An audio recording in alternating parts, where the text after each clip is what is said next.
ما ته مولانا صاحب یو دعا خو راته وکړه. وایي چې ما کله هغې ته وکتل هغې خپې کې چونجي شوي.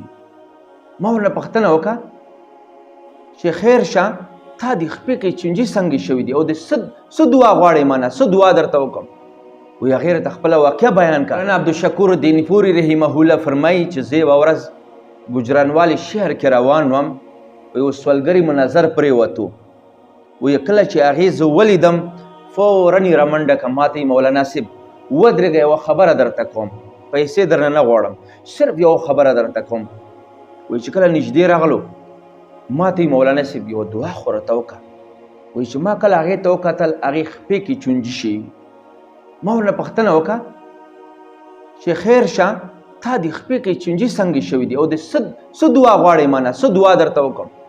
وایي هغې راته خپله واقعه بیان کړه چې مولانا صاحب زه ډېر مالداره وم، زما ګاډي و بنګلې وې، زما جایدادونه وو، عشق عشرت کې مې زندګي تېروله. خو زه به شپې ملګرو سره ناست وم، نه وخت به کور ته راتلم.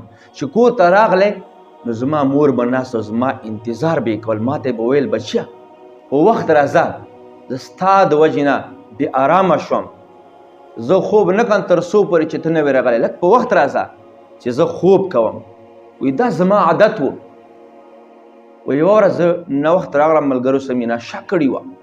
وایي چې کور ته راغلم نشې کې وم. وایي مور ته ډېره زیاته غوسه وه. وایي ما ته یې بچیه تا ته روزانه زه وایم چې په وخت راځه، ته ولې ناوخت راځې؟ وایي یوه سپېړه یې راته راکړه. وایي زه په نشې کوم، ما یوه سپېړه ویل کړه. وایي مور د خولې نه د یوه جمله راته ووتله چې بچیه الله دې په بدن کې چینجي وکړه. دا ډېره درنه جمله ده. د مور بددعا ډایرکټ په بچي باندې لاګي. وایي څه وخت بعد زما مور وفات شه، خپې کې مې دانه راوخته. وایي څه وخت بعد ورکې چینجي وشو. وایي پاکستان کې ټولو ډاکټرانو باندې وګرځېدم خو خپه مې ټیک نه شوه. وایي بیا مې ګاډي بنګلې خرڅ کړل، جایدادونه مې خرڅ کړل، لندن ته لاړم علاج دپاره. هلته مې علاج وکړو ستړی شوم. په آخر کې ډاکټرانو ورته وویل چې دا لا علاج بیماري دی. وایي مولانا صاحب اوس راغلی یم د روډ په غاړې سوال کوم، 15 روپۍ غواړم خلکو نه. مولانا صاحب ته راته ښه سړی ولیده شوې، عالم یې، د ستا دعا الله رب العزت قبلوي.